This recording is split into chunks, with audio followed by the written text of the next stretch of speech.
Welcome! This is the Nativity Kings tutorial part 2, and in this part we're going to be finishing the baskets weaves. So that's basket weave 2 and 3. Now let's get started.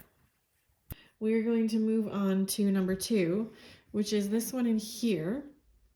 And he is made out of 3782, and I'm going to set up the same way that I did for this first weave.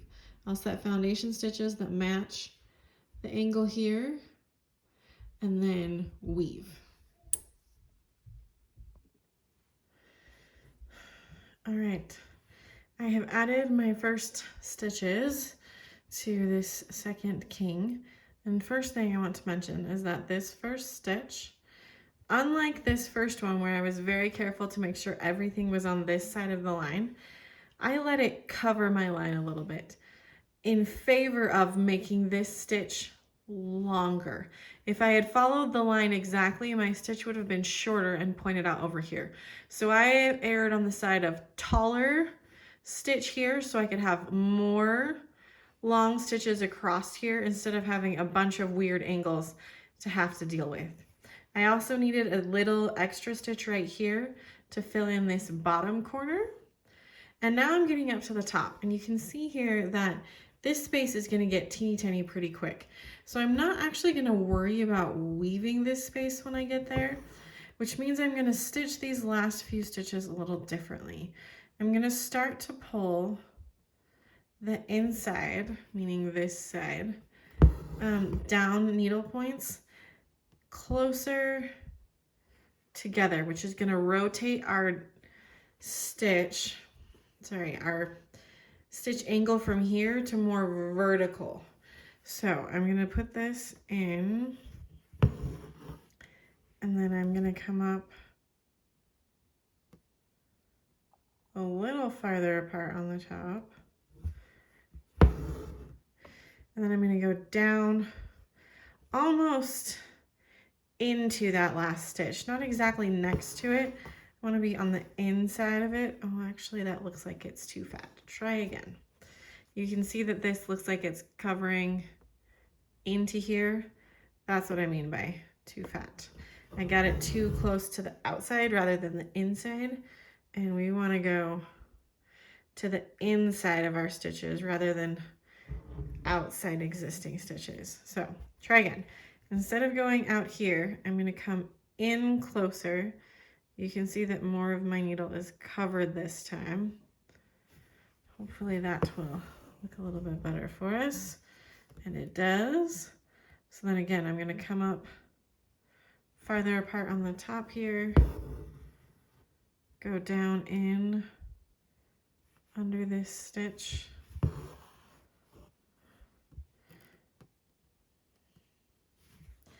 and I think I'm going to end up with 2 more stitches like this. Oh, got caught on my hoop stand. There we go.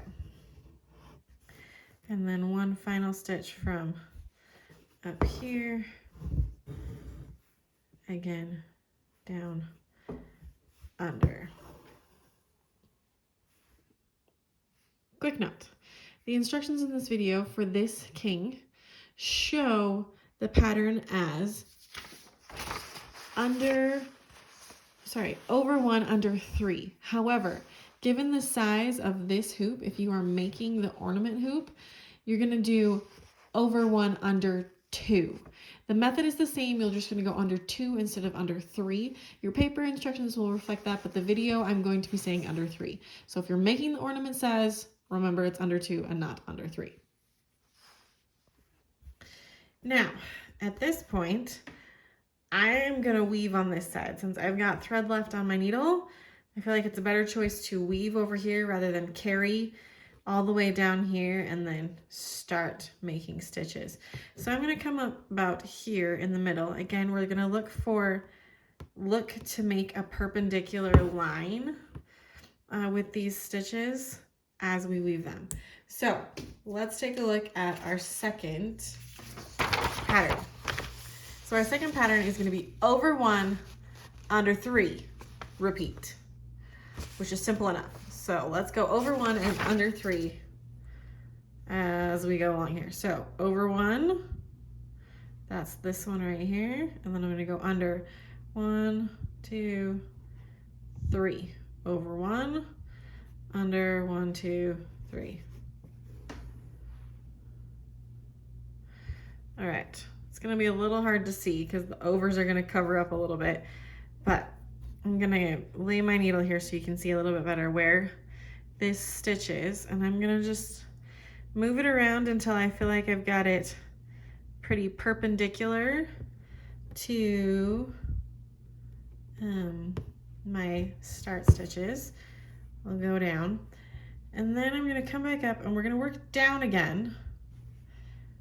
But the tricky thing for this pattern is that it's worked in single rows instead of double pairs. If you remember back to our first one, we've got 2 black lines going together, and this one only has 1. So our pattern is going to offset with every row. So we're gonna have to do a little bit more thinking this time, which is why we started with this one and now we're moving here.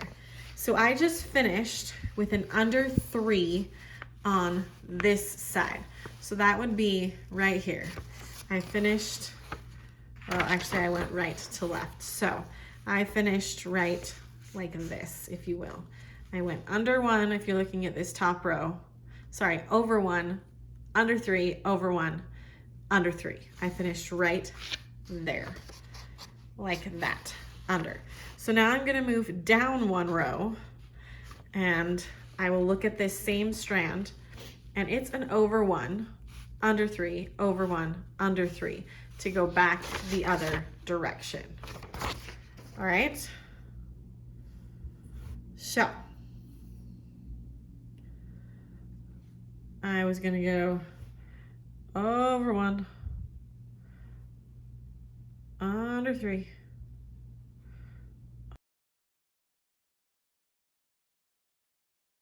under this last one too. It was hiding under this one as well. This will get easier to see as we go along, and these stitches kind of get sucked down next to each other. All right, go down into my fabric, and I'm gonna come up right here, which gives me 1 more stitch starting on this same line.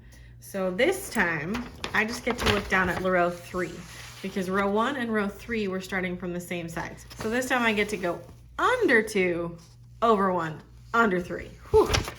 Okay, so I'm gonna go back under this little stitch and its neighbor, over this stitch, under 1, 2, 3, over the next stitch, and under this last stitch. All right, so we're starting to see the pattern emerge just a little bit right here with these 3 overs, which is going to be helpful as we move along here. I'm going to go down right next to this row. All right, row 4, we've got to do some thinking again. Now at this point, since I can see my pattern, I can see that the over 1s are just moving to the right 1 strand each time. So I have an over 1 on this strand, I have an over 1 on this strand. So on this row number 4, I need an over 1 on the 3rd strand. So that means I'm gonna go under these first 2 to then go over 1. And then we know we go under 3, which is 1, 2, 3. I snuck down here and looked at the bottom because it was hard to count where my needle is. Making my last strand and over 1. Row 5 is going to be exactly like row 1. And since it's our first direction, we get to start with over 1, under 3. Except that doesn't make sense because that's what we just did. Hold that thought. That's what happened. We lost our first strand. That's why I was confused.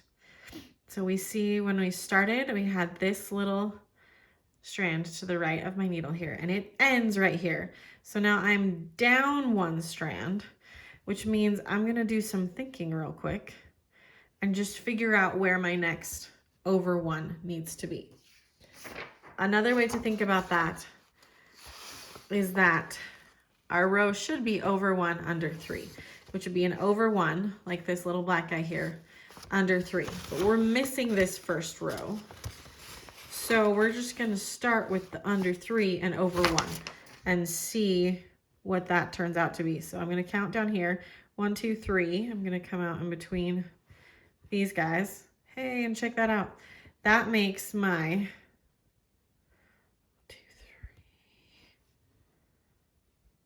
over 1, now you can see has moved from this one over to the right 1 time. So hopefully this is making a little bit of sense. It's usually about here that I start to tell you, if perchance making these weaves stresses you out and is just not something that is bringing you joy, you have some choices. Number 1, test out a little bit of each weave, see which floats your boat the most. Make that same weave on all 3. Or change and make an even simpler weave of a just 1 by 1 checked square, because then every line you're just alternating. If the last row went over, then when you get to it, you go under, and the reverse. So there are easier ways to make weaves if this becomes too much. I want you to give it a try and figure it out, but if you start to struggle, you don't have to make this harder, okay? As long as the kings get all the way stitched in and have some texture, your hoop is gonna look great. So let's figure out what this row is gonna do one more time. Our over 1 is here, and I really only have 1 this time because I've got 3 on each side. So the over 1 is gonna go to right here, which we could do 2 things. 1, we could count back to the left and see where our other over 1 is gonna go, or you could check out this strand. I need another needle. My fingers are just too big. You could follow this strand up with your eyes and say, hey, look, there's an over on this one as well. And you could check out that start of that row, and we can see that it's an over 1. So I'm gonna go over 1, under 3, over 1.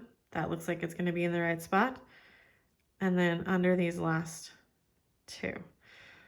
So I'm just going to continue working in this method all the way down here to the bottom, and then we'll check in when I start going back up to just talk about how the pattern shifts and move that direction.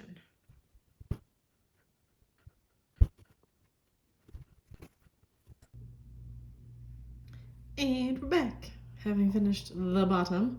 So you can see that my over 1s make a nice little row, moving 1 strand to the right each time. So when we're going up, they're gonna need to move 1 strand to the left. So we're gonna think about things that way. So we can see here my first little one, there's an over 1 right here. So my next over 1 needs to go to the left 1. So that means I'm gonna go under this first strand, then over 1, under 3, over 1.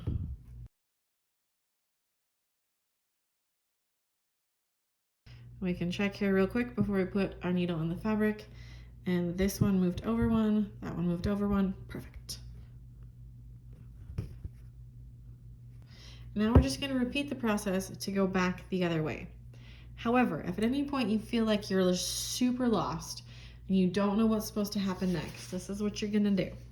Find a point more in the middle. So I'm gonna pick this over 1, and it has 2 unders to the left. So I'm going to pick an over 1 that has 2 unders to the left, which would be this black space with 2 unders to the left, just like right there. And I'm going to look up 1, and I can see that it's an under 1, over 1, then the under 3, moving left to right. Hopefully that made at least a little bit of sense.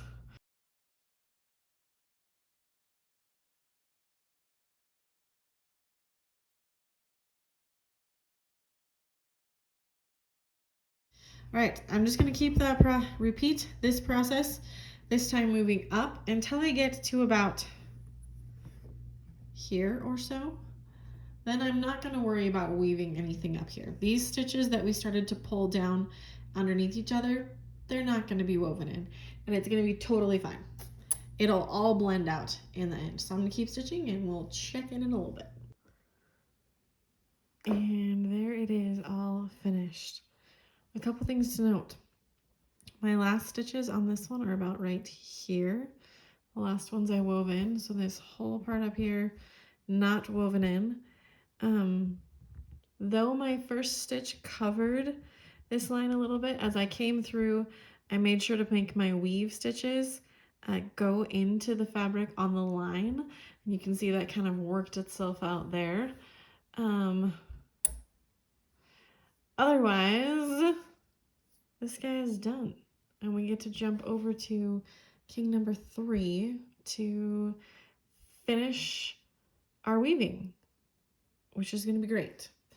Number 3 is made with 3033, and I'm going to get that set up and we will start over there. All right, we are over here to our third king, and we are working with 3033 as our floss color. I have a nice long strand on my needle and a knot at the end. Now, if you have the original version of this pattern, which I created, I don't know, a year ago now, it's June 23. This pattern was expertly crafted and very, very complicated. So I've changed it to be this pattern instead of what I originally had.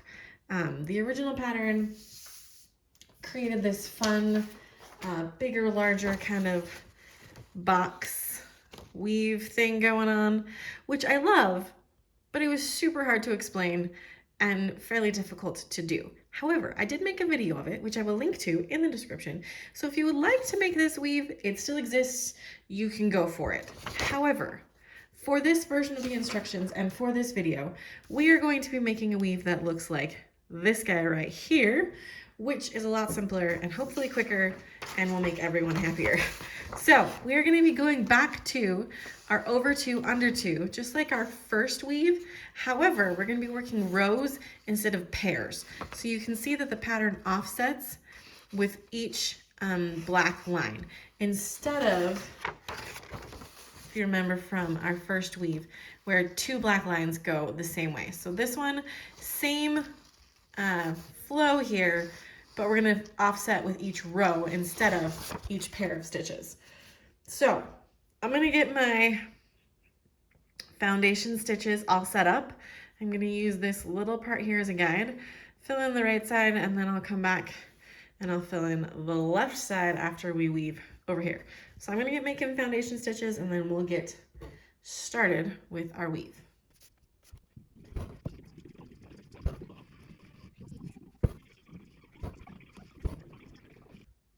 All right, I have finished all of my base stitches and I'm going to come up right here-ish. I don't want to come up too high because my thread was down here, so I'm going to jump that far and we're going to start weaving. Now this should be pretty familiar at this point, but we'll go over it one more time just in case. We're going to be going over 2, under 2 in single strands. So over 2, under 2.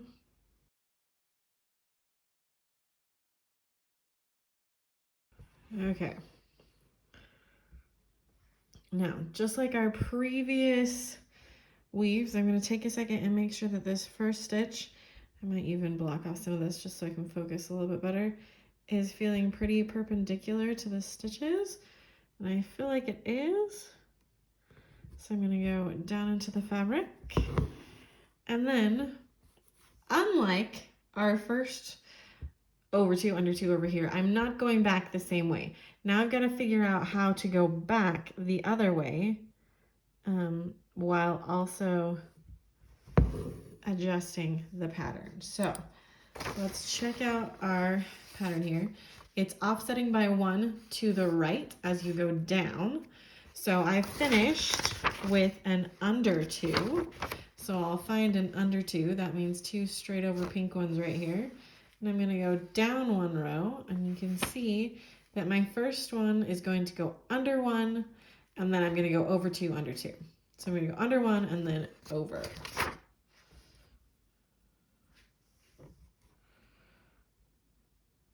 Over 2, under 2, over 2, under 2. And then I can pause right here and check real quick. And I can see that I've offset by 1 strand here.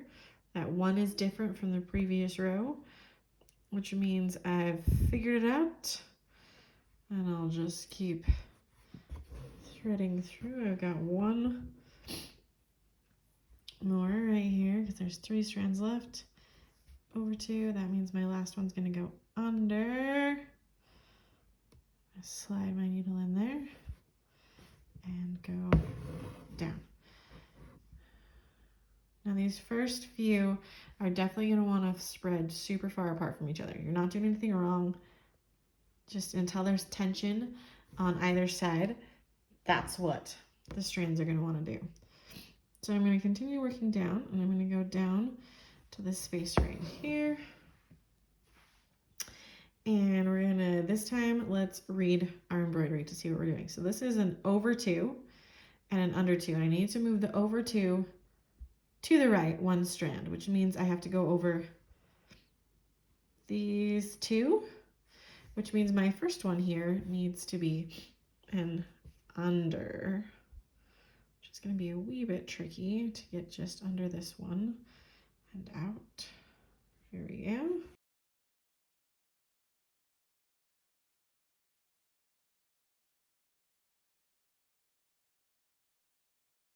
So my tip for this weave, especially down here where you've got 2 angles you're working on, is just to make sure you're checking as you get close to this edge to make sure that you aren't weaving under or over or through more strands than you need to, because it's going to change pretty frequently where the edge is. I thought it was down here as I went over, and I was wrong. It's up here. So just make sure you're checking as you go. I'm going to keep weaving, and we will get this third king done.